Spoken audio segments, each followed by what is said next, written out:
So guys welcome back with another videos ಏನು ಡೈಟ್ ವಿಷಯಕ್ಕೆ ಬರ್ತೀನಿ. ಬಿಗ್ ಬಾಸ್ ಸ್ಟಾರ್ಟ್ ಆಗಿ ಒಂದು ವಾರ ಆಗೇ ಹೋಯಿತು. ಎಷ್ಟು ಬೇಗ ಟೈಮ್ ಓಡ್ಸಿದೆ ಅಂತಲೇ ಗೊತ್ತಾಗ್ತಿಲ್ಲ. ತುಂಬ ದಿನಗಳು ಕಳೀತಾ ಇದೆ. ಬಟ್ ಏನಪ್ಪ ಅಂದರೆ ಬಿಗ್ ಬಾಸಲ್ಲಿರುವಂಥ ಸ್ಪರ್ಧಿಗಳು ಒಂದು ವಾರ ಆದರೂ ಕೂಡ ಯಾರು ಜಾಸ್ತಿ ಕನೆಕ್ಟ್ ಆಗ್ತಾ ಇಲ್ಲ. ಎಷ್ಟೋ ಜನ ಇದಾರ ಇಲ್ವ ಅನ್ನೋ ಫೀಲ್ ಕೊಡ್ತಾ ಇದೆ ಈ ಸೀಸನ್ನು. ಏನಾಗುತ್ತೋ ಗೊತ್ತಿಲ್ಲ, ಕಾದು ನೋಡೋಣ. ಆ್ಯಂಡ್ ಎಲ್ಲ ಸ್ಪರ್ಧಿಗಳ ಬಗ್ಗೆಯೂ ಕೂಡ ಈ ಒಂದು ವಾರದಲ್ಲಿ ನನಗನ್ಸಿದ್ದು ನಾನು ಈ ವಿಡಿಯೋದಲ್ಲಿ ಹೇಳ್ತೀನಿ. ನಿಮ್ಗೆ ಅನಿಸುತ್ತೆ ಅದನ್ನು ನೀವು ಕಮೆಂಟ್ ಸೆಕ್ಷನ್ ತಿಳಿಸಿ, ಓಕೆನಾ. ಫಸ್ಟ್ ಎಂಟ್ರಿ ಕೊಟ್ಟಿದ್ದಂಥದ್ದು ನಮ್ಮ ಸುಧೀರ್ ಅವರು, ಕಾಕ್ರೋಚ್ ಸುಧೀರ್. ಸಿಕ್ಕಾಬಟ್ಟೆ ಎನರ್ಜಿ ಇಟ್ಕೊಂಡು ಬಂದರು, ಸಿಕ್ಕಾಬಟ್ಟೆ ಎಕ್ಸ್ಪೆಕ್ಟೇಷನ್ ಇತ್ತು. ಮತ್ತು ಕಲರ್ಸ್ ಕಡೆಯಿಂದ ಕೂಡ ಐಪ್ ಕ್ರಿಯೇಟ್ ಮಾಡಿದ್ರು ಅಂತ ಹೇಳ್ಬೋದು. ಆ್ಯಂಡ್ ಇವ್ರ ಕಡೆಯಿಂದ ನಾವು ಏನು ಎಕ್ಸ್ಪೆಕ್ಟ್ ಮಾಡಿದ್ವಿ ಅಂದರೆ ಒಂದು ಖಡಕ್ಕಾಗಿರೋ ಮಾತುಗಳು, ಸ್ಟ್ಯಾಂಡ್ ತೊಗೊಳೋಂಥದ್ದಾಗ್ಬೋದು, ಒಂದು ಎಂಟರ್ಟೈನ್ಮೆಂಟ್ ಆಗ್ಬೋದು, ಫನ್ ಇರ್ಬೋದು, ಇವೆಲ್ಲ ಮಾಡ್ತಾರೆ ಅಂತ ಅಂದ್ಕೊಂಡ್ವಿ. ಬಟ್ ಅದು ಇವ್ರ ಕಡೆಯಿಂದ ಆಗ್ತಾಯಿಲ್ಲ. ಇವಾಗ ಪರವಾಗಿಲ್ಲ, ಇವಾಗ ವಾಯ್ಸ್ ರೈಸ್ ಮಾಡ್ತಿದ್ದಾರೆ. ಬಟ್ ಏನಂದರೆ ಬಿಗ್ ಬಾಸ್ ಮೇಲೆ ವಾಯ್ಸ್ ರೈಸ್ ಮಾಡೋದೇ ಮ್ಯಾಟ್ರ್ ಆಗೋದಿಲ್ಲ. ರೈಟ್ ವಿಷಯಕ್ಕೆ ರೈಟ್ ವೇಲಿ ವಾಯ್ಸ್ ರೈಸ್ ಮಾಡಬೇಕಾಗತ್ತೆ. ಸರಿ ಇರಬೇಕು. ತಾವು ಏನೋ ವಾಯ್ಸ್ ರೈಸ್ ಮಾಡ್ತಾರೆ ಅಂದರೆ ಜನ ನೋಡಿ ಇಷ್ಟಪಡಬೇಕು. ಸುಮ್ಮನೆ ಇವ್ರು ವಾಯ್ಸ್ ರೈಸ್ ಮಾಡಿದ್ದು ನೋಡ್ಬಿಟ್ಟು ಇದೇಂಗ್ರು ಅರ್ತಿಲ್ದಂಗೆ ವಾಯ್ಸ್ ರೈಸ್ ಮಾಡ್ತಾರೆ ಅನ್ನೋ ಫೀಲ್ ಕೊಡಬಾರ್ದು. ಅದಾಗ್ತಾಯಿದೆ. ಜೊತೆಗೆ ಕಾಕ್ರೋಚ್ ನಾನು ನೋಡಿದ ಹಾಗೆ ಸುಧೀರ್ ಅವರು ಬಿಗ್ ಬಾಸ್ ಮನೆಯಲ್ಲಿ ಜಾಸ್ತಿ ಅವ್ರು ಹೇಳಿದಕ್ಕಿಂತ ಹೆಚ್ಚಾಗಿ ಬೇರೆ ಕಡೆಯಿಂದ ಹೇಳ್ಸಿದ್ದೆ ಜಾಸ್ತಿ. ಸೊ ಅದನ್ನು ನೋಡಿದಾಗ ಇವರು ತಾವು ಹೈಲೈಟ್ ಆಗೋದು ಎಲ್ಲೋ ಕಡಿಮೆ ಅಂತ ಅನ್ನಿಸ್ತು. ಆ್ಯಂಡ್ ಸ್ವಲ್ಪ ಹಿಂದೆ ಮುಂದೆ ನೋಡ್ತಾರೆ, ಅಂದರೆ ಹೋಗಲ್ಲ ಗೇಮ್ಗಳಂತ ಬಂದಾಗ. ಫಿಸಿಕಲ್ ಟಾಸ್ಕ್ ಇದ್ದಾಗ ಅವ್ರಿಗೇನೋ ನನಗೇನೋ ಪ್ರಾಬ್ಲಮ್ ಆಗುತ್ತೆ ಅನ್ನೋ ರೀತಿ ಯೋಚನೆ ಮಾಡ್ತಾಯಿದ್ದಾರೆ. ಮೇ ಬಿ ಅವ್ರಿಗೆ ಫಿಸಿಕಲಿ ಪ್ರಾಬ್ಲಮ್ ಕೂಡ ಇರ್ಬೋದು, ಏನೋ ನೋವಂದೇನೋ ಅಂತಿದ್ರು. ಬಟ್ ಏನಿದ್ರು ಕೂಡ ಕಷ್ಟಪಡ್ತಾ ಇದ್ದಾರೆ ಅನ್ನೋ ಫೀಲ್ ಆಗ್ತಾಯಿದೆ. ಓಕೆನೇ, ಇವರು ತೀರಾ ಏನೂ ಕಳಪೆನೋಕ್ಕೂ ಆಗಲ್ಲ. ಓಕೆ ಅಂತ ಅನಿಸಿದೆ. ಇದಾದಮೇಲೆ ಕಾವ್ಯ ಅವರು ಆ್ಯಕ್ಚುಲಿ ಖುಷಿ ಆಯಿತು. ಎಕ್ಸ್ಪೆಕ್ಟೇಷನ್ ಇಟ್ಕೊಂಡಿರಲಿಲ್ಲ ಇವ್ರ ಮೇಲೆ. ವಿಡಿಯೋಲಿ ಕೂಡ ತುಂಬ ಕಡಿಮೆ ತೋರಿಸಿದ್ರು. ಸೊ ಅದು ಕೂಡ ಒಂದು ರೀತಿ ಅಡ್ವಾಂಟೇಜ್ ಆಯಿತು ಅಂತ ಕೂಡ ಅಂತ ಅನಿಸುತ್ತೆ. ಬಿಗ್ ಬಾಸ್ ಮನೆಯಲ್ಲಿ ತುಂಬ ಚೆನ್ನಾಗಿ ಅವ್ರು ಕೊಟ್ಟಿರೋಂಥ ಕೆಲಸ ಮಾಡ್ತಿದ್ದಾರೆ. ಇದ್ರ ಜೊತೆಗೆ ಎಂಟರ್ಟೈನ್ಮೆಂಟ್ ಕೊಡ್ತಾಯಿದ್ದಾರೆ. ಗಿಲ್ಲಿಗೆ ಸಿಕ್ಕಾಪಟ್ಟೆ ಸಪೋರ್ಟಿವ್ ನಿಂತ್ಕೊಂಡಿದ್ದಾರೆ, ಮೆಚುರಿಟಿ ತೋರಿಸ್ತಾ ಇದ್ದಾರೆ. ಆ್ಯಂಡ್ ಗಟ್ಸ್ ಇದೆ, ಮಾತಾಡೋದು ಗಟ್ಸ್ ಇದೆ, ಓಕೆನಾ. ಯಾಕೂ ಕೇರ್ ಮಾಡ್ದಂತೆ ಮಾತಾಡೋಂಥ ನೋಡಿದಾಗ ತುಂಬ ಖುಷಿ ಆಗುತ್ತೆ. ಮುಂದಿನ ದಿನಗಳಲ್ಲಿ ನಿಜವಾಗ್ಲೂ ಇವ್ರ ಕಡೆಯಿಂದ ಇನ್ನೂ ಒಳ್ಳೊಳ್ಳೆ ಕಂಟೆಂಟ್ಗಳು ಬರುತ್ತೆ ಅನಿಸುತ್ತೆ. ಆ್ಯಂಡ್ ತುಂಬ ಇಷ್ಟ ಆದ್ರಪ್ಪ ಇವರು ಬಿಗ್ ಬಾಸ್ ಮನೆಯಲ್ಲಿ. ಆ್ಯಂಡ್ ಖುಷಿ ಆಯಿತು. ಅಟ್ಲೀಸ್ಟ್ ಇವರಾದರೂ ಸ್ವಲ್ಪ ಎಕ್ಸ್ಪೆಕ್ಟೇಷನ್ ಇಟ್ಕೊಳ್ಳಿಲ್ಲಾಂದರೂ, ನಾವು ಇಟ್ಕೊಂಡಿಲ್ಲ ಅಷ್ಟೊಂದು ಎಕ್ಸ್ಪೆಕ್ಟೇಷನ್. ಬಟ್ ಸ್ಟಿಲ್ ನಮ್ಮನ್ನೇ ರಾಂಗ್ ಅಂತ ಪ್ರೂವ್ ಮಾಡಿದ್ರು. ಆ್ಯಂಡ್ ಜೊತೆಗೆ ತಮ್ಮನ್ನು ತಾವು ಪ್ರೂವ್ ಮಾಡ್ಕೊತಿದ್ದಾರೆ ಬಿಗ್ ಬಾಸ್ ಮನೆಯಲ್ಲಿ. ಆ್ಯಂಡ್ ಈ ಒಂದು ವಾರ ಅಂತ ನೋಡಿದ್ರು ಕೂಡ ಇವರ ಒಂದು ಕಾಂಟ್ರಿಬ್ಯೂಷನ್ ಕೂಡ ತುಂಬ ಜಾಸ್ತಿನೇ ಇದೆ ಬಿಗ್ ಬಾಸ್ ಮನೆಯಲ್ಲಿ. ಇದಾದಮೇಲೆ ಡಾಗ್ ಸತೀಶ್. ಆ್ಯಕ್ಚುಲಿ ಇವರು ಕೂಡ ಅಷ್ಟೇ, ಇವ್ರ ಬಗ್ಗೆಯೂ ಕೂಡ ಸಿಕ್ಕಾಬಟ್ಟೆ ನಮ್ಮ ಬ್ರೋನೇ ಒಬ್ಬರು ಇದ್ದರು. ಅವರು ಸಿಕ್ಕಾಬಟ್ಟೆ ಐಪ್ನ ಕ್ರಿಯೇಟ್ ಮಾಡಿದ್ರು. ನನ್ನ ಹತ್ರನೇ ಮಾತಾಡ್ಬೇಕಾದ್ರೆ ಬೇಬಿ ಕಾಂಟ್ರವರ್ಸಿ ಆಗಿದೆ ಅಂತೆಲ್ಲ ಬಿಲ್ಡಪ್ ಕೊಟ್ಟಿದ್ರು. ಏನೂ ಮಾಡ್ತಾಯಿಲ್ಲ. ಏನೋ ಮಾಡ್ತೀನಿ, ಏನೋ ದೊಡ್ಡದಾಗಿ ಮಾಡ್ತೀನಿ, ಇಡೀ ಇತಿಹಾಸದಲ್ಲಿ ಕ್ರಿಯೇಟ್ ಮಾಡೋ ರೀತಿ ಮಾಡ್ತೀನಿ ಅನ್ನೋ ರೀತಿ ಎಲ್ಲ ಒಂದು ರೀತಿ ಬಿಲ್ಡಪ್ ಕೊಡ್ತಿದ್ದಾರೆ ಅಂದ್ಬಿಟ್ರೆ ಇನ್ನೇನೂ ಮಾಡ್ತಾಯಿಲ್ಲ. ಜೊತೆಗೆ ಹೋಗೋದು, ಮೇಕಪ್ ಮಾಡ್ಕೊಳ್ಳೋದು, ಇದು ಅದು ಇದೇ ಕತೆಗಳು. ಇವರಿಂದ ಪಾಪ ಚಂದ್ರಪ್ರಭಾ ಅವರು ಕೂಡ ಅವ್ರ ಕೇಸು ಕೂಡ ಡಮರ್ ಆಗ್ತಾಯಿದೆ. ಆ್ಯಂಡ್ ಜೊತೆಗೆ ಮಾತಾಡೋದಕ್ಕೆ ಸಾಯ್ತಾರೆ. ಯಾಕೆ ಅಷ್ಟು ಕಷ್ಟಪಡ್ತಾರೆ ಅಂತ ಗೊತ್ತಿಲ್ಲ. ಆದಷ್ಟು ಸುಮ್ಮನಿರೋಣ, ಮಾತಾಡೋದು ಬೇಡ, ಈ ಥರನೇ ಯೋಚನೆ ಮಾಡ್ತಿದ್ದಾರೆ. ಆ್ಯಂಡ್ ಇವ್ರ ಕಡೆಯಿಂದ ಏನೂ ಕಾಂಟ್ರಿಬ್ಯೂಷನ್ ಇಲ್ಲ ಅಂತಲೇ ಹೇಳ್ಬೋದು. ಎಲ್ಲ ಸ್ವಲ್ಪ ಕಾಣಿಸ್ಕೊಂಡಿದ್ದಾರೆ. ಆ್ಯಂಡ್ ಇವರು ಕೂಡ ಡಿಸಪಾಯಿಂಟ್ಮೆಂಟ್ ಅಂತಲೇ ಹೇಳ್ಬೋದು ಕಂಪ್ಲೀಟ್ಲಿ. ಇದಾದಮೇಲೆ ಗಿಲ್ಲಿ ನಟ. ಆ್ಯಕ್ಚುಲಿ ಇವರೊಬ್ಬರೇ ಗುರು ನನಗೆ ತುಂಬ ಮೇನ್ ಹೈಲೈಟಾಗಿ ಕಾಣಿಸ್ಕೊಂಡಿರೋದಂಥದ್ದು. ಜೊತೆಗೆ ಈ ಸೀಸನ್ ಏನಾದ್ರು ಇವ್ರು ಇರಲಿಲ್ಲ ಅಂದರೆ ಖಂಡಿತವಾಗ್ಲೂ ಈ ಒಂದು ವಾರ ಏನು ನಡೆದಿದೆ, ಈ ಒಂದು ವಾರ ಕಂಪ್ಲೀಟ್ಲಿ ಫ್ಲಾಪ್ ಸೀಸನಾಗಿ ಹೋಗ್ತಿತ್ತೇನೋ, ಕಂಪ್ಲೀಟಾಗಿ ಹೊಟ್ಟೋಗ್ತಿತ್ತೇನೋ, ಯಾರಿಗೂ ಏನೂ ಕನೆಕ್ಟ್ ಆಗ್ತಿರಲಿಲ್ಲನೋ ಅನ್ನೋ ಫೀಲ್ ಆಗ್ತಿತ್ತು. ಯಾರು ಬಿಗ್ ಬಾಸ್ನ ಇಷ್ಟಪಡ್ತಿದ್ರು, ಬಿಗ್ ಬಾಸ್ ಸವಾಸನೆ ಬೇಡ ಅನ್ನೋ ರೀತಿ ಆಗ್ತಿತ್ತು ಅಂತ ಅನಿಸುತ್ತೆ. ಯಾಕಂದರೆ ಎಪಿಸೋಡ್ಗಳು ಇವ್ರನ್ನ ತೆಗೆದು ನೋಡಿದ್ರೆ ಅಲ್ಲಿ ಎಪಿಸೋಡ್ಗಳು ಏನೂ ಇಲ್ಲ, ಆ ರೇಂಜಿಗೆ ಇರೋವಂಥದ್ದು.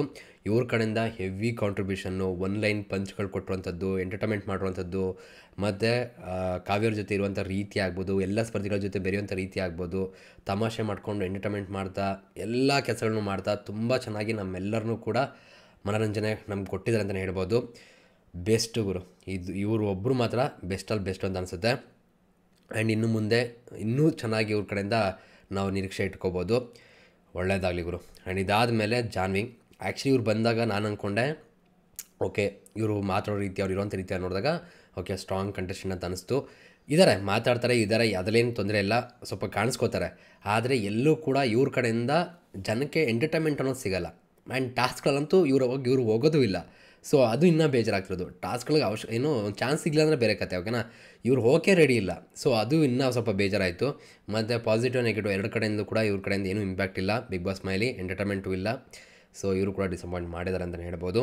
ಇದಾದಮೇಲೆ ಧನುಷ್ ಅವರು. ಆ್ಯಕ್ಚುಲಿ ಇವರು ಒಬ್ಬರು, ಆ್ಯಕ್ಚುಲಿ ನಾವು ಯಾರು ಕೂಡ ತುಂಬ ಜನ ನಾನು ನೋಡಿದ್ದೀನಿ ಸೋಷಿಯಲ್ ಮೀಡಿಯಾದಲ್ಲಿ, ಇವ್ರ ಬಗ್ಗೆ ಸ್ವಲ್ಪ ನೆಗೆಟಿವ್ ಮಾತುಗಳೇ ಇತ್ತು, ಆದರೆ ಪಾಸಿಟಿವ್ ಮಾಡ್ಕೊಂಡಿದ್ದಾರೆ. ಜೊತೆಗೆ ಎಲ್ಲಕ್ಕಿಂತ ಹೆಚ್ಚಾಗಿ ನನಗೆ ಬಿಗ್ ಬಾಸ್ ಮನೆಯಲ್ಲಿ ತುಂಬ ಚೆನ್ನಾಗಿ ಮೈಂಡ್ ಗೇಮ್ ಜೊತೆಗೆ ಫಿಸಿಕಲ್ ಗೇಮ್ ಕೂಡ ಆಡ್ತಿರುವಂಥ ವ್ಯಕ್ತಿ ಅಂತ ಅನಿಸ್ತು.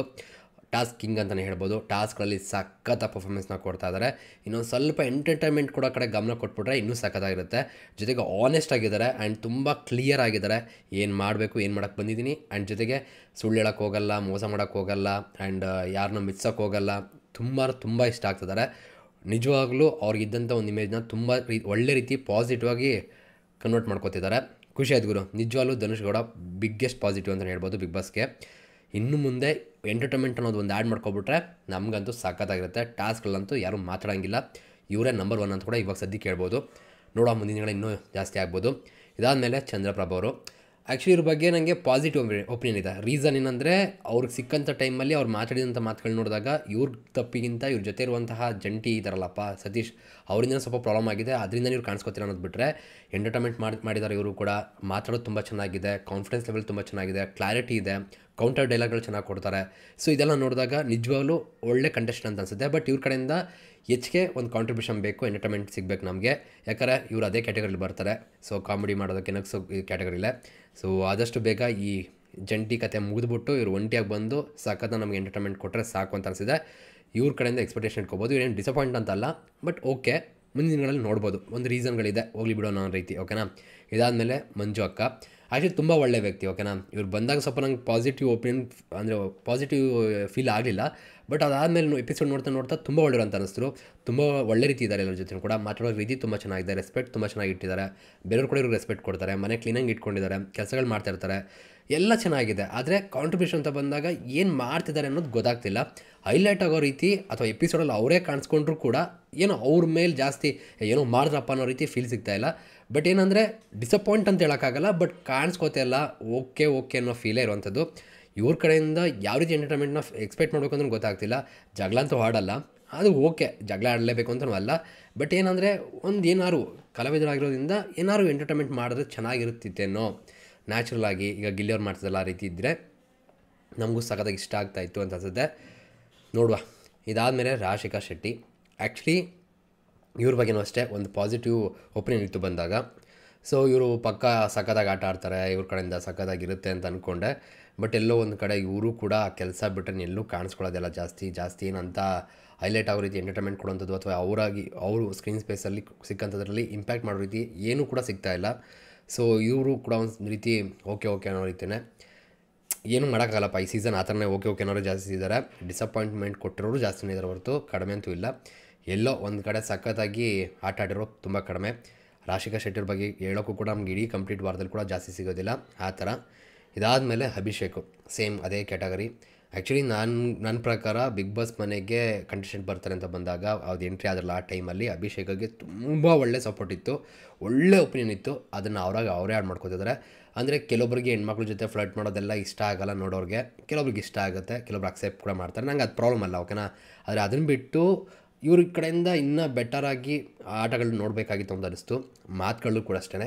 ನೀವು ಅಬ್ಸರ್ವ್ ಮಾಡಿದ್ರೆ ಅವರ ಪಾರ್ಟ್ನರ್ ಇದ್ದಾರಲ್ಲ ಅಶ್ವಿನಿ ಅವರು, ಅವ್ರ ಜೊತೆ ಆರಾಮಾಗಿರ್ತಾರೆ, ಕೆಲಸ ಮಾಡ್ತಾರೆ, ಕೆಲಸ ಇದ್ದ ಮುಗೀತು, ನಂದು ಇಷ್ಟೇ ಅನ್ನೋ ರೀತಿ ಇದ್ದಾರೆ. ಜೊತೆಗೆ ಮುಂದಾಲೋಚನೆ ಇಲ್ಲ. ನೀವು ಗೇಮ್ಗಳು ನೋಡ್ಕೊ ಬಂದರೂ ಕೂಡ ಏನಾಗಿದೆ, ಇವಾಗ ಏನೋ ಪ್ರಾಬ್ಲಮ್ ಆಗಿದ್ದಾರೆ ಬಿಡಿ ಬಿಗ್ ಬಾಸ್ ನೋಡ್ಕೋತಾರೆ ಈ ರೇಂಜ್ಗಿದ್ದಾರೆ. ಬಟ್ ಆ ಥರ ವರ್ಕ್ ಆಗೋಲ್ಲ ಬಿಗ್ ಬಾಸ್ ಮನೇಲಿ.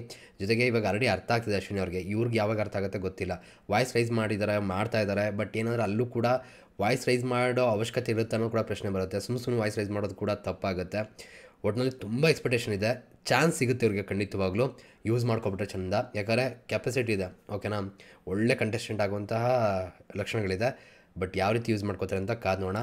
ಇವ್ರು ಕಟ್ಟು ವೇಲ್ ಹೋದರೆ ತುಂಬ ಚೆನ್ನಾಗಿರುತ್ತೆ.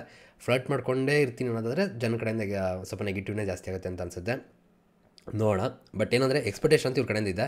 ಆ್ಯಂಡ್ ಒಂದು ಇದೆ ಮನಸ್ಸಲ್ಲಿ, ಒಟ್ಟಿನಲ್ಲಿ ಇವ್ರ ಕಡೆಯಿಂದ ಇನ್ನು ಮುಂದೆ ಚೇಂಜ್ ಆಗ್ಬೋದು. ಟಾಸ್ಕ್ಗಳಿಂದ ಬಂದಾಗ ಇವ್ರ ಕಡೆಯಿಂದ ಒಳ್ಳೆ ಎಫರ್ಟ್ ಹಾಕ್ಬೋದು. ಇವರು ನಮಗೆಲ್ಲ ಒಂದು ಸಖತ್ತಾಗಿರೋ ಫೈಟ್ಗಳನ್ನ ನೋಡೋಕ್ಕೆ ಸಿಗುತ್ತೆ ಅಂತ ಅನಿಸುತ್ತೆ. ಕಾದು ನೋಡೋಣ, ಓಕೆನಾ. ಇದಾದಮೇಲೆ ಮಲ್ಲಮ್ಮ ಅವ್ರ ಬಗ್ಗೆ ಹೇಳಬೇಕು ಅಂದರೆ ಇಡೀ ವಾರದಲ್ಲಿ ಪ್ರತಿದಿನ ಅವ್ರದ್ದು ಹೈಲೈಟ್ ಅನ್ನೋದು ಇರುತ್ತೆ. ಅವರ ಮುಗ್ಧತೆಯೇ ಅವ್ರು ಹೈಲೈಟ್ ಆಗ್ತಿದೆ. ಬಟ್ ಏನಪ್ಪ ಅಂದರೆ ಇವ್ರ ಕಡೆಯಿಂದ ಡಿಸಪಾಯಿಂಟ್ಮೆಂಟ್ ಅಂತ ಏನಿಲ್ಲ, ಚೆನ್ನಾಗಿದ್ದಾರೆ, ಮಾತಾಡ್ಕೊಂಡಿರ್ತಾರೆ. ಟಾಸ್ಕ್ಗಳಲ್ಲೂ ಕೂಡ ಚೆನ್ನಾಗಿ ಆಟ ಆಡ್ತೀನಿ ಅಂತ ಪ್ರೂವ್ ಮಾಡಿದ್ದಾರೆ. ಆ್ಯಕ್ಚುಲಿ ಹೇಳ್ಬೇಕಾದ್ರೆ ಎಲ್ಲ ಚೆನ್ನಾಗಿ ಇದ್ದಾರೆ, ಓಕೆನಾ. ಬಟ್ ಏನಪ್ಪ ಅಂದರೆ ಇಲ್ಲಿ ಒಂದೇನೆಂದರೆ ಮುಂದಿನ ದಿನಗಳಲ್ಲಿ ಇವ್ರ ಕಡೆಯಿಂದ ತೊಂದರೆ ಆಗೋದು ಜಾಸ್ತಿ. ಇವಾಗಲೂ ಕೂಡ ಅವ್ರು ಕೊಡೋಂಥ ರೀಸನ್ಗಳೆಲ್ಲ ಏನಿದೆ ಅವೆಲ್ಲ ಸ್ವಲ್ಪ ಬೇಜಾರಾಗ್ತಿದೆ. ಬಟ್ ಇಂಪ್ಯಾಕ್ಟ್ ಅಂತ ಬಂದಾಗ ಈ ಸೀಸನ್ನು ತುಂಬ ಚೆನ್ನಾಗಿ ಕೊಟ್ಟಿದ್ದಾರೆ ಇವರು ಕೂಡ ಅಂತ ಹೇಳ್ಬೋದು. ಇವರಿಲ್ಲ ಅಂದರೆ ಇನ್ನೂ ಸ್ವಲ್ಪ ಬೇಜಾರಾಗ್ತಿತ್ತೇನೋ. ಆ ಮುಗ್ಧತೆ ತಂದಿದ್ದಾರೆ, ಆ ಪ್ರೀತಿನೋ ತಂದಿದ್ದಾರೆ, ಆ ಇನ್ನೋಸೆನ್ಸ್ ಅನ್ನೋದು ನಮ್ಗೆ ಸಿಗ್ತಾ ಇದೆ. ಬಟ್ ಅದು ಎಷ್ಟು ದಿನ ನಮಗೂ ಇಷ್ಟ ಆಗುತ್ತೆ, ಆಮೇಲೆ ಎಷ್ಟು ದಿನ ಆದಮೇಲೆ ಕಷ್ಟ ಆಗಿ ಸ್ಟಾರ್ಟ್ ಆಗುತ್ತೆ ಗೊತ್ತಿಲ್ಲ. ಬಟ್ ಸದ್ಯಕ್ಕೆ ಏನೂ ಪ್ರಾಬ್ಲಮ್ ಇಲ್ಲ. ಇದಾದ ಮೇಲೆ ನೆಕ್ಸ್ಟು ಅಶ್ವಿನಿ. ಸೇಮ್ ಅಭಿಷೇಕ್ ಅವ್ರ ಕಥೆನೇ. ಅಶ್ವಿನಿಯವರು ಕೂಡ ಹುಡುಗಿರಲ್ಲಿ ತುಂಬ ಸ್ಟ್ರಾಂಗ್ ಅಂತ ಅಂದ್ಕೊಂಡೆ ನಾನು. ತುಂಬ ಜನ ಅಂದ್ಕೊಂಡಿದ್ರು. ಬಟ್ ಯಾಕೋ ಅವ್ರ ಕಡೆಯಿಂದ ಕೂಡ ಏನು ಅನ್ನಿಸ್ತಿಲ್ಲ, ಫೀಲ್ ಸಿಗ್ತಾ ಇಲ್ಲ. ಅವ್ರು ಎಂಟರ್ಟೈನ್ಮೆಂಟ್ ಮಾಡೋದಿಲ್ಲ ಅಥವಾ ಮೇಯ್ನಾಗಿ ಎಲ್ಲೋ ಒಂದು ಕಡೆ ಏನೋ ಇಂಪ್ಯಾಕ್ಟ್ ಮಾಡ್ತಿದ್ದಾರೆ ಅನ್ನೋದು ಅನ್ನಿಸ್ತಿಲ್ಲ ಫೀಲು. ಅದು ಯಾಕೆ ಅಂತ ಗೊತ್ತಾಗ್ತಿಲ್ಲ. ಇವ್ರಿಗೆ ಆ್ಯಕ್ಚುಲಿ ಅರ್ಥ ಆಗಿದೆ. ಈಗ ನಿಮ್ಗೆ ಗೊತ್ತಿರೋ ಹಾಗೆ ಇವ್ರಿಗೆ ಅಭಿಷೇಕ್ ಕೂಡ ಕೂತ್ಕೊಂಡು ಮಾತಾಡ್ತಿರ್ತಾರೆ. ಸೊ ಅಲ್ಲಿ ಅಂದ್ಕೊಂಡೆ ಓಕೆ ಇನ್ನು ಮುಂದೆ ಚೇಂಜ್ ಆಗುವಂತ. ಅದಾದಮೇಲೆ ಅಭಿಷೇಕ್ ಕೂಡ ಸ್ವಲ್ಪ ವಾಯ್ಸ್ ರೈಸ್ ಮಾಡ್ತಾರೆ. ಇವರು ಹೋಗ್ತಾರೆ, ಮಾತಾಡ್ತಾರೆ, ಖಡಕ್ಕಾಗಿದ್ದಾರೆ, ಎಲ್ಲ ಚೆನ್ನಾಗಿದೆ. ಬಟ್ ಏನಂದರೆ ಇಂಪ್ಯಾಕ್ಟ್ ಮಾಡೋ ರೀತಿ. ಈಗ ಫಾರ್ ಎಕ್ಸಾಂಪಲ್ ಗಿಲ್ಲಿ ಆಗ್ಬೋದು, ಧನುಷ್ ಆಗ್ಬೋದು, ಮತ್ತು ಇವರಿದ್ದಾರಲ್ಲ ಯಾರು ಕಾವ್ಯ ಅವ್ರಾಗ್ಬೋದು, ಇವರೆಲ್ಲ ಸ್ವಲ್ಪ ನಮ್ಗೆ ಇಂಪ್ಯಾಕ್ಟ್ ಮಾಡೋ ರೀತಿ ಕಾಣಿಸ್ತಲ್ಲ. ಆ ರೀತಿ ಇವ್ರು ಕಾಣಿಸ್ತಾ ಇಲ್ಲ. ಅದಕ್ಕೆ ಏನು ಮಾಡಬೇಕು ಅಂತ ಇವರೇ ಯೋಚನೆ ಮಾಡಬೇಕಾಗುತ್ತೆ. ಸೇಮ್ ಅಭಿಷೇಕ್ ಮತ್ತು ಇವರು ಹೆಂಗೆ ಅಂದರೆ ಒಂದು ಕೆಲಸ ಕೊಟ್ಟಿದ್ರೆ ಅದು ಅಚ್ಚುಕಟ್ಟಾಗಿ ಮಾಡಿಬಿಡೋಣ, ಅದು ಬಿಟ್ಟು ನಮ್ಮ ಪಾಡು ನಾವು ಇರೋಣ, ಯಾವ್ದು ತಯಾರಿಸೋದು ಬೇಡ, ನಾವು ಇಬ್ಬರು ಆರಾಮಾಗಿ ಮಾತಾಡ್ಕೊಂಡು ಕೂತ್ಕೊಳ್ಳೋಣ, ಈ ಥರ ಇದ್ದಾರೆ. ಅದನ್ನು ಬೇಗ ಚೇಂಜ್ ಮಾಡಿಕೊಂಡ್ರೆ ಒಳ್ಳೆಯದು. ಯಾಕಂದರೆ ಇವ್ರಿಗೆ ಒಳ್ಳೆ ಸಪೋರ್ಟ್ ಇತ್ತು, ಅದನ್ನು ಕಳ್ಕೊಳ್ಬಾರ್ದು ಅಂತ ಅಷ್ಟೇ. ಓಕೆನಾ. ಇದಾದಮೇಲೆ ಧ್ರುವಂತ್ ಆ್ಯಕ್ಚುಲಿ ಪಾಸಿಟಿವ್ ಅಂತ ಅನಿಸ್ತು ನಂಗೆ ಬಂದಾಗ. ಇವನ್ನೆಲ್ಲ ನೋಡಿದ್ದೀನಿ ಅಂತ ಅನಿಸಿದ್ದು, ಆಮೇಲೆ ಗೊತ್ತಾಯ್ತು ಯಾರು ಅಂತ. ಬಟ್ ಏನಪ್ಪ ಅಂದರೆ ತುಂಬ ಚೆನ್ನಾಗಿ ಬೆರೀತಾರೆ, ಎಲ್ಲ ಜೊತೆ ಚೆನ್ನಾಗೂ ಇದ್ದಾರೆ, ಎಲ್ಲ ಸಕ್ಕತ್ತಾಗಿದೆ, ಗೇಮು ಸಕ್ಕತ್ತಾಗಿ ಆಡ್ತಾರೆ, ಇಂಪ್ಯಾಕ್ಟ್ ಕೂಡ ತುಂಬ ಚೆನ್ನಾಗಿದೆ. ಬಟ್ ಒಂದೇ ಒಂದು ಪ್ರಾಬ್ಲಮ್ ಏನಂದರೆ ಇವ್ರಿಗೂ ಕೂಡ ಮುಂದಾಲೋಚನೆ ಇಲ್ಲ, ಥಿಂಕ್ ಮಾಡಲ್ಲ, ಇವ್ರಿಗೂ ಬಿಟ್ಕೊಡೋದು ಜಾಸ್ತಿ. ಇದೆಲ್ಲ ಮಾಡ್ತಾ ಕೂತ್ಕೊಂಡ್ರೆ ಖಂಡಿತವಾಗ್ಲೂ ವರ್ಕೌಟ್ ಆಗೋಲ್ಲ. ಬಿಗ್ ಬಾಸ್ ಮೈಲಿ ಬಿಟ್ಕೊಡ್ತಾರೆ, ಅದು ಯಾಕೆ ಬಿಟ್ಕೊಡ್ತಿದ್ದಾರೆ ಏನು ಕತೆ ಗೊತ್ತಿಲ್ಲ. ಆಮೇಲೆ ಏನು ಮಾಡ್ರೆ ಏನಾಗುತ್ತೆ ಅನ್ನೋ ಐಡಿಯಾ ಇಲ್ಲ. ಸೊ ಈ ಬಿಗ್ ಬಾಸ್ ಮೈಲಿ ಫಿಸಿಕಲ್ ಗೇಮ್ ಜೊತೆಗೆ ಮೆಂಟಲಿ ಗೇಮ್ ಇರುತ್ತಲ್ಲ, ಮೈಂಡ್ ಗೇಮು, ಸೊ ಅದು ಕೂಡ ತುಂಬ ಇಂಪಾರ್ಟೆಂಟ್ ಆಗುತ್ತೆ. ಆ ಮೈಂಡ್ ಗೇಮ್ ಆಡೋಕ್ಕೆ ಇವ್ರಿಗೆ ಬರ್ತಿಲ್ಲ ಅಂತ ಅನಿಸುತ್ತೆ. ಆದಷ್ಟು ಬೇಗ ಕಲಿತ್ರೆ ಒಳ್ಳೆಯದು. ಇವರು ಕೂಡ ಪಾಸಿಟಿವ್ ಅಂತಲೇ ಹೇಳ್ಬೋದು ಈ ಸೀಸನ್ಗೆ. ಇದಾದಮೇಲೆ ರಕ್ಷಿತಾ ಬಂದರು ಹೋದರು, ಅದು ಬಿಡಿ, ಮತ್ತೆ ಬರ್ತಾರೆ ಅಂತ ಹೇಳ್ತಿದ್ದಾರೆ, ಕಾದು ನೋಡೋಣ. ಇದಾದಮೇಲೆ ಕರಿಬಸಪ್ಪ. ಆ್ಯಕ್ಚುಲಿ ಇವ್ರ ಬಗ್ಗೆನೂ ಅಷ್ಟೇ. ಅಂದರೆ ಇವ್ರ ಬಗ್ಗೆ ಹೇಳಬೇಕು ಅಂದರೆ ಇವ್ರು ಮಾತಾಡೋದು ಏನಿದೆ ಮುಗ್ಧತೆ ಇದೆ, ಅದು ತುಂಬ ಜನಕ್ಕೆ ಇಷ್ಟ ಆಗ್ಬೋದು, ತುಂಬ ಜನಕ್ಕೆ ಕಷ್ಟ ಆಗ್ಬೋದು. ಪಾಪ ಅವ್ರಿಗೆ ಹಿಂಗೆ ಮಾತಾಡಬೇಕು ಅಂತ ಗೊತ್ತಾಗಲ್ಲ, ಬಟ್ ಮಾತಾಡ್ತಾರೆ, ಅದರಿಂದ ಒಂದು ನಗು ಕೂಡ ಬರುತ್ತೆ. ಬಟ್ ಏನಂದರೆ ಇವ್ರ ಕಡೆಯಿಂದ ಏನಾದರೂ ಸಿಗುತ್ತಾ, ಒಂದು ಅಟ್ಲೀಸ್ಟ್ ಒಂದು ಜಿಮ್ ಬಗ್ಗೆ ಆಗ್ಬೋದು, ಏನಾದ್ರು ಒಂದು ನಾಲೆಡ್ಜ್ ಏನಾರು ಕೊಡೋಂಥದ್ದು, ಈ ಥರ ಎಲ್ಲ ಏನಾರು ಮಾಡ್ತಾರೆ, ಅದು ಮಾಡಿಲ್ಲ.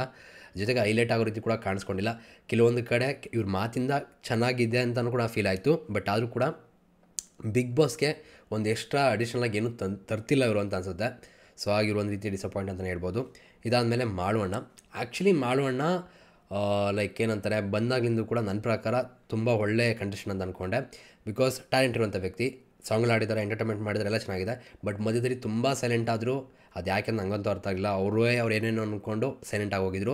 ಇವಾಗ ಸ್ವಲ್ಪ ಓಪನ್ ಅಪ್ ಆಗ್ತಿದ್ದಾರೆ. ಜೊತೆಗೆ ನಿನ್ನೆ ಕೂಡ ಪ್ರೂವ್ ಮಾಡ್ಕೊಂಡಿದ್ದಾರೆ, ನಾನು ಟಾಸ್ಕಲ್ಲಿ ಕೂಡ ಸಖತ್ತಾಗಿ ಆಟ ಆಡ್ತೀನಿ ಅಂತ.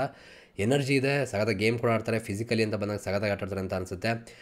ಬಟ್ ಏನಂದರೆ ಮೇಯ್ನಾಗಿ ಇವ್ರು ಬಂದಿರೋದು ಸಿಂಗಿಂಗಿಂದಲ್ಲ. ಸೊ ಅದ್ರ ಮುಖಾಂತರನೇ ಇನ್ನೂ ಜಾಸ್ತಿ ಎಂಟರ್ಟೈನ್ಮೆಂಟ್ ಮಾಡಿದರೆ ಇನ್ನೂ ಸಖತ್ತಾಗಿರ್ತಾ ಇತ್ತು. ಇವಾಗ ಇವ್ರ ಸಾಂಗ್ಗಳನ್ನ ಆಡೋವಂಥದ್ದು, ಸ್ಪಂದನ ಡ್ಯಾನ್ಸ್ ಮಾಡೋವಂಥದ್ದು, ಈ ಥರ ಎಲ್ಲ ಮಾಡ್ಕೊಂಡು ಏನಾದ್ರು ಮಾಡಿದರೆ ಅದು ಸಖತ್ತಾಗಿರ್ತಿತ್ತೇನೋ, ಇನ್ನೂ ಜಾಸ್ತಿ ಕನೆಕ್ಟ್ ಆಗ್ತಿರೋ ಅಂತ ಅನಿಸುತ್ತೆ. ಇವರು ಕೂಡ ಎಕ್ಸ್ಪೆಕ್ಟೇಷನ್ ಜಾಸ್ತಿ ಇದೆ ಇವ್ರ ಮೇಲೆ. ಬಟ್ ಓಕೆ ಅನ್ನೋ ರೀತಿಯೇ ಇದ್ದಾರೆ. ಬಟ್ ನೆನ್ನೆ ನೋಡಿದಾಗ ಫಿಸಿಕಲ್ ಟಾಸ್ಕ್ ಅಂತ ಬಂದಾಗ, ಗೇಮ್ ಬಂದಾಗ ಇವ್ರ ಕಡೆಯಿಂದ ಎಕ್ಸ್ಪೆಕ್ಟೇಷನ್ ಇಟ್ಕೊಬಂದವು ಅಂತ ಅನಿಸುತ್ತೆ. ನೋಡೋಣ ಏನಾಗುತ್ತೆ ಅಂತ. ಓಕೆನಾ. ಇದಾದಮೇಲೆ ಸ್ಪಂದನ. ಆ್ಯಕ್ಚುಲಿ ನಮ್ಮ ಮೈಸೂರು ಹುಡುಗಿ ಏನೋ ಒಂದು ಇರುತ್ತಲ್ಲ ನಮಗೆ, ಸೊ ಅದು ಇತ್ತು. ಬಟ್ ಏನಂದರೆ ಸ್ವಲ್ಪ ಎಲ್ಲೂ ಅಷ್ಟೊಂದು ಹೈಲೈಟಾಗಿ ಕಾಣಿಸ್ಕೋತಿಲ್ಲ. ಮಾತಾಡಿದಾಗ ತುಂಬ ಪಾಸಿಟಿವ್ ಇಂಪ್ಯಾಕ್ಟ್ನ ಮಾಡ್ತಾರೆ, ಒಳ್ಳೆ ವ್ಯಕ್ತಿ ಅನ್ನೋದು ಗೊತ್ತಾಗ್ತದೆ. ಆದರೆ ಇವ್ರ ಕಡೆಯಿಂದ ಕೂಡ ಒಳ್ಳೆ ಡ್ಯಾನ್ಸರು, ಸಖತ್ತಾಗಿ ಪರ್ಫಾರ್ಮೆನ್ಸ್ ಕೊಟ್ಟಿರು. ಇವ್ರು ಏನಾದ್ರು ಓನಾಗಿ ಕ್ರಿಯೇಟ್ ಮಾಡಿ ಕಂಟೆಂಟ್ ಕೊಡೋ ರೀತಿ ಏನಾದ್ರು ಮಾಡ್ತಾರೆ ಅಂದರೆ ಮಾಡ್ತಾಯಿಲ್ಲ. ಇನ್ಫ್ಯಾಕ್ಟ್ ಎಪಿಸೋಡಲ್ಲಿ ಕಾಣಿಸ್ಕೊಳ್ಳೋದೇ ಇಲ್ಲ. ಅದು ಯಾಕೆ, ಅಥವಾ ಅವ್ರು ಸ್ಕ್ರೀನ್ ಸ್ಪೇಸ್ ಕೊಡ್ತಾ ಇಲ್ವೋ, ಇವ್ರು ತಗೋತಿಲ್ವೋ ಏನೋ ನನಗಂತೂ ಅರ್ಥ ಆಗ್ತಿಲ್ಲ. ಸಿಕ್ಕಾಪಟ್ಟೆ ಡಿಸಪಾಯಿಂಟ್ಮೆಂಟ್ ಅಂತಲೇ ಹೇಳ್ಬೋದು. ಯಾಕಂದರೆ ತುಂಬ ಜನ ಇವ್ರು ನೋಡೋಕ್ಕೆ ವೇಟ್ ಮಾಡ್ತಾಯಿದ್ರು. ಆ್ಯಕ್ಚುಲಿ ಈ ಸೀಸನ್ ಶುರುವಾದಕ್ಕಿಂತ ಮುಂಚೆನೂ ಮಾತು ಬರ್ತಾಯಿತ್ತು. ಬಟ್ ಎಲ್ಲೋ ಕಾಣಿಸ್ತಿಲ್ಲ, ಅಥವಾ ಬಿಗ್ ಬಾಸ್ ತೋರಿಸ್ತಾ ಇಲ್ವಾ, ಅಥವಾ ಇವರು ಕಂಟೆಂಟ್ ಕೊಡ್ತಾ ಇಲ್ವಾ, ಐಡಿಯಾ ಇಲ್ಲ. ಬಟ್ ಏನಾರು ಮಾತಾಡ್ತಾರೆ, ನಾರ್ಮಲ್ ಮಾತಾಡ್ಕೊಂಡಿರೋದಲ್ಲ, ಹೈಲೈಟ್ ಆಗೋ ರೀತಿ ಏನಾದ್ರು ಮಾಡಬೇಕು. ಅದು ಇವ್ರ ಕಡೆಯಿಂದ ಖಂಡಿತವಾಗ್ಲೂ ಆಗೋ ರೀತಿ ಕಾಣ್ತಾ ಇಲ್ಲ. ಟಾಸ್ಕಲ್ಲೂ ಕೂಡ ಏನಂತ ಇದಿಲ್ಲ ಅಂತ ಅನಿಸಿದೆ. ಕಾದು ನೋಡಬೇಕು ಏನು ಮಾಡ್ತಾರೆ ಅಂತ. ಇದಾದಮೇಲೆ ಅಶ್ವಿನಿ ಗೌಡ ಅವರು. ಆ್ಯಕ್ಚುಲಿ ಎಕ್ಸ್ಪೆಕ್ಟೇಷನೇ ಇರಲಿಲ್ಲ ಇವ್ರ ಮೇಲೆ. ಸೀರಿಯಸ್ಲಿ ತುಂಬ ಚೆನ್ನಾಗಿ ಆಟ ಆಡ್ತಾಯಿದ್ದಾರೆ. ಗಿಲ್ಲಿಯವರು ಎಷ್ಟು ಫೇಮಸ್ ಆಗ್ತಿದ್ದಾರೋ ಅಥವಾ ಏನೇನು ಮಾಡ್ತಿದ್ದಾರೋ ಅದಕ್ಕೆ ಇವರು ಕೂಡ ಒಂದು ಕ್ರೆಡಿಟ್ ಇವ್ರಿಗೂ ಕೊಡಬೇಕು. ಆ್ಯಂಡ್ ಈ ಸೀಸನ್ ಸ್ವಲ್ಪ ಇಂಟ್ರೆಸ್ಟ್ ಬರೋದಕ್ಕೆ ಈ ವ್ಯಕ್ತಿ ಕೂಡ ಒಂದು ಮೇನ್ ಕಾರಣ ಅಂತ ಹೇಳ್ಬೋದು. ಯಾಕಂದರೆ ಅದೊಂದು ಕಾನ್ಸೆಪ್ಟ್ ಇದೆಯಲ್ಲ, ಅರಸರು ಮತ್ತು ಇದು ಸೇವಕರು. ಸೊ ಅದನ್ನು ಅರ್ಥ ಮಾಡಿಕೊಂಡು ಆ ಅರಸರು ಅನ್ನೋ ಕಾನ್ಸೆಪ್ಟ್ ಇಟ್ಕೊಂಡು ಅದಕ್ಕೆ ತಕ್ಕಂತೆ ಒಂದು ಕ್ಯಾರೆಕ್ಟರ್ ಬಿಲ್ಡ್ ಮಾಡ್ಕೊಂಡು ಅದಕ್ಕೆ ತಕ್ಕಂತೆ ಆಟ ಆಡ್ತಿದ್ದಾರೆ. ಅದರಲ್ಲಿ ಅವ್ರದ್ದು ಪರ್ಸ್ನಲ್ ಕೂಡ ಕೆಲವೊಂದು ವಿಷಯ ಇರ್ಬೋದು, ಒಂದು ಸ್ವಲ್ಪ ಈಗೋ ಇದೆ ಅಂತ ಕೂಡ ಅನಿಸುತ್ತೆ. ಬಟ್ ಅದೆಲ್ಲ ಪ್ರಾಬ್ಲಮ್ ಅಲ್ಲ, ಓಕೆನಾ, ವ್ಯಕ್ತಿಯನ್ನಾಗಿದ್ದಿದ್ದೆ ಅದು. ಬಟ್ ಏನಪ್ಪ ಅಂದರೆ ಖುಷಿ ಆಯಿತು. ಆ್ಯಂಡ್ ಇವರಿಂದನೂ ಕೂಡ ಈ ಸೀಸನ್ ಇಂಟ್ರೆಸ್ಟ್ ಆಗಿ ನಮ್ಗೆ ನೋಡೋಕೆ ಸಿಗ್ತಾ ಇದೆ. ಇಲ್ಲಾಂದಿರ ಇನ್ನೂ ಬೋರಿಂಗ್ ಹೊಡೆದ್ಬಿಡ್ತಿತ್ತು. ಆ್ಯಂಡ್ ಅಟ್ಲೀಸ್ಟ್ ಇವರೊಬ್ಬರು ಬೇರೆಯವ್ರಿಗಿಂತ ಡಿಫ್ರೆನ್ಸ್ ಇದ್ದಾರೆ, ಅದು ಖುಷಿ ಆಗುತ್ತೆ. ಆ್ಯಂಡ್ ಡಾಮಿನೇಟ್ ಮಾಡ್ತಾರೆ ಅನ್ನೋ ಫೀಲ್ ಇರ್ಬೋದು, ಬಟ್ ಅಟ್ಲೀಸ್ಟ್ ಡಿಫ್ರೆಂಟ್ ಅಂತ ಅನ್ನಿಸ್ತಾರೆ. ಆ್ಯಂಡ್ ಇಂಪ್ಯಾಕ್ಟ್ ಮಾಡಿದ್ದಾರೆ ಅಂತ ಹೇಳ್ಬೋದು ಈ ಸೀಸನು. ಒಳ್ಳೆ ಸ್ಪರ್ಧಿ ಗುರು ನಿಜವಾಗ್ಲು. ಇದಾದಮೇಲೆ ಅಮಿತ್ ಅವರು ಸೀರಿಯಸ್ಲಿ ಬಿಗ್ಗೆಸ್ಟ್ ಡಿಸಪಾಯಿಂಟ್ಮೆಂಟ್ ಅಂತ ಅನಿಸುತ್ತೆ. ಯಾಕಂದ್ರೆ ನಾನು ಇವ್ರನ್ನ ಅಲ್ಲಿ ಸ್ಟೇಜಲ್ಲಿ ಮಾತಾಡ್ತಿರ್ಬೇಕಾದ್ರೆ ಇವ್ರು ಮಾತಾಡಿದಂಥ ರೀತಿ, ಇವ್ರನ್ನ ಇದ್ದಂಥ ಕಾನ್ಫಿಡೆನ್ಸ್ ಲೆವೆಲ್, ಇದೆಲ್ಲ ನೋಡಿದಾಗ ನಿಜವಾಗ್ಲೂ ಹೈ ಎಕ್ಸ್ಪೆಕ್ಟೇಷನ್ ಇತ್ತು. ಬಟ್ ಬಿಗ್ ಬಾಸ್ ಮನೇಲಿ ಮಾತಾಡಿದ್ರೆ ಮತ್ತು ಉದ್ರೋಗ್ತವೆ ಅನ್ನೋ ರೀತಿ ಇದ್ದಾರೆ ಅಂತ ಅನಿಸುತ್ತೆ. ಕರಿಬಸಪ್ಪ ಇವರು ಜೊತೆಲಿದ್ದಾರೆ, ಅವ್ರು ಕರಿಬಸಪ್ಪ ಎಲ್ಲ ಹೋಗ್ತಾರಂತೆ, ಹೊರಗಡೆ ಬರೋಕ್ಕೆ ಇಷ್ಟಪಡಿಗೆ ಕೂಡ ಕಂಪ್ಲೇಂಟ್ ಮಾಡ್ತಾಯಿದ್ರು. ಅದೆಲ್ಲ ಇವಾಗ ಅರ್ಥ ಆಗ್ತಿರ್ಬೋದು, ಬಟ್ ಟೈಮ್ ಮೀರೋಗ್ತಿದೆ ಅಂತ ಅನಿಸುತ್ತೆ. ಇವ್ರ ಕಡೆಯಿಂದಂತೂ ಏನೂ ಕಂಟೆಂಟ್ ಸಿಕ್ಕಿಲ್ಲ ನಮಗೆ. ಇನ್ಫ್ಯಾಕ್ಟ್ ಮಾತುಗಳಾಡೋದೇ ಸಿಗಲ್ಲ ಒಂದು ವಾರ ಆದರೂ ಕೂಡ. ಬಟ್ ಸ್ಟೇಜಲ್ಲಿ ತುಂಬ ಬಿಲ್ಡಪ್ ಕೊಟ್ಟಿರು, ಅದ್ರ ತಕ್ಕಂತೆ ಏನಕ್ಕಂದರೆ ಏನೂ ಬರಲಿಲ್ಲ. ಇದು ಸಿಕ್ಕಾಬಡೆ ಬೇಜಾರಾಯಿತು. ಅಟ್ಲೀಸ್ಟ್ ಇನ್ನು ಮುಂದೆ ಆದರೂ ಏನೋ ಮಾಡ್ತಾರೆ ಅಂದರೆ ಚಾನ್ಸ್ ಸಿಗೋದೇ ಡೌಟ್. ಇವತ್ತು ಹೋಗೋಂಥ ಚಾನ್ಸ್ ಕೂಡ ಇದೆ ಅಂತ ಅನಿಸುತ್ತೆ ನನ್ನ ಪ್ರಕಾರ.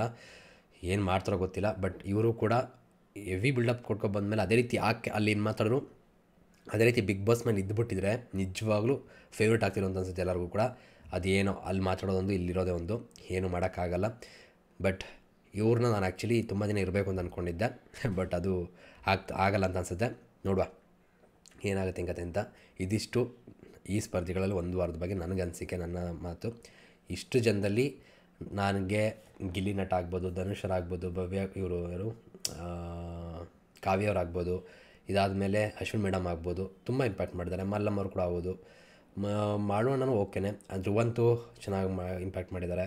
ಅದನ್ನು ಬಿಟ್ಟರೆ ಇನ್ನು ಯಾರಂತ ಹೈಲೈಟಾಗಿ ಅನ್ಸೋದೇ ಇಲ್ಲ, ಇದ್ದಾರ ಇಲ್ವಾ ಅನ್ನೋ ಫೀಲೇ ಕೊಡ್ತಿರೋಂಥದ್ದವರು. ಸೊ ಅಷ್ಟೇ. ಚಂದ್ರಪ್ರಭನೂ ಓಕೆ. ಸೊ ಅಷ್ಟೇ. ಇನ್ನು ಮಿಕ್ತವರೆಲ್ಲ ವೇಸ್ಟ್ ಅನ್ನೋ ಫೀಲ್ ಆಗ್ತಿದೆ. ಇದ್ರ ಬಗ್ಗೆ ನಿಮ್ಗೆ ಅನಿಸುತ್ತೆ ಗೈಸ್. ಬಟ್ ಇದ್ರ ಜೊತೆಗೆ ಇನ್ನೊಂದು ಏನಂದರೆ ಈ ಕಾನ್ಸೆಪ್ಟ್ ಇದೆಯಲ್ಲ, ಈ ಕಾನ್ಸೆಪ್ಟು ಅದೇ ಎಡವಟ್ ಕಾನ್ಸೆಪ್ಟ್ ಇದು. ಏನೂ ಮಾಡೋಕ್ಕಾಗಲ್ಲ. ಜಂಟಿಗಳು ಏನಿದ್ದಾರೆ ಅವರಲ್ಲಿ ಗೇಮ್ಗಳಲ್ಲಿ ಪರ್ಫಾರ್ಮೆನ್ಸ್ ಕೊಡೋಕ್ಕೂ ಆಗಲಿಲ್ಲ. ಜೊತೆಗೆ ಒಂಟಿ ಟೀಮ್ ಅವ್ರು ಚೆನ್ನಾಗಿ ಫಿಸಿಕಲಿ ಟಾಸ್ಕ್ಗಳು ಮಾಡಿದ್ರು, ಅವರಲ್ಲೂ ಕೂಡ ತುಂಬ ಜನ ಪರ್ಫಾರ್ಮ್ ಮಾಡೋಕ್ಕೂ ಕೂಡ ಚಾನ್ಸ್ ತೊಗೊಳಕ್ಕೂ ರೆಡಿ ಇರಲಿಲ್ಲ. ಸೊ ಏನೋ ಆಗ್ತಾಯಿದೆ. ಬೇಗ ಈ ಜಂಟಿ ಕಾನ್ಸೆಪ್ಟ್ ಮುಗಿದು ಸಪ್ರೇಟಾಗಿ ಅವ್ರವರೇ ಕಂಟೆಂಟ್ ಕ್ರಿಯೇಟ್ ಮಾಡ್ಕೊಂಡು ಹೈಲೈಟ್ ಆದರೆ ಚೆಂದ ಅನಿಸುತ್ತೆ. ಕಾದು ನೋಡುವ ಏನು ಮಾಡ್ತಾರೆ. ಒಂಟಿಯಾಗಿದ್ದಾಗ ಜಂಟಿ ಇದ್ದಾಗ ಏನು ಮಾಡಿಲ್ಲ, ಒಂಟಿಯಾಗಿದ್ದಾಗ ಏನು ಮಾಡ್ತಾರೆ ನಂಗೆ ಗೊತ್ತಿಲ್ಲ. ಒಟ್ಟಿನಲ್ಲಿ ಈ ಸೀಸನ್ ಈ ವಾರ ಇಷ್ಟ ಆಗಿಲ್ಲ ಗುರು, ಕಂಪ್ಲೀಟ್ಲಿ ಇಷ್ಟ ಆಗಿಲ್ಲ. ಗಿಲ್ಲಿನ ಮತ್ತು ಅಶ್ವಿನ್ ಮೇಡಮು, ಕಾವ್ಯ ಅವರೆಲ್ಲ ಸ್ವಲ್ಪ ತೆಗೆದಾಕ್ಬಿಟ್ರಂತೂ, ಧನುಷ್ ಅವರೆಲ್ಲ ತೆಗೆದಾಕ್ಬಿಟ್ರಂತೂ ಮುಗ್ದೇ ಹೋಯ್ತು. ಏನೂ ಇಲ್ಲ ಅಂತ ಅನ್ಸ್ಬಿಡುತ್ತೆ. ಏನೂ ಮಾಡೋಕ್ಕಾಗಲ್ಲ. ಇವತ್ತು ಸುದೀಪಣ್ಣ ಹೇಳಿದ್ಮೇಲೆ ಸ್ವಲ್ಪ ಚೇಂಜ್ ಆಗ್ತಾರೆ ಅನಿಸುತ್ತೆ. ಕಾದು ನೋಡೋಣ. ಸೊ ನಿಮ್ಮ ಅಭಿಪ್ರಾಯ ಕಮೆಂಟ್ ಸೆಕ್ಷನ್ ತಿಳಿಸಿ. ನಿಮ್ಗೆ ಯಾರು ಇಷ್ಟ ಆದ್ರು ಯಾರು ಕಷ್ಟ ಆದ್ರು ಕಮೆಂಟ್ ಸೆಕ್ಷನ್ ತಿಳಿಸಿ. ಸಿಗೋಣ ಮತ್ತೆ. Thank you guys, love you guys, bye.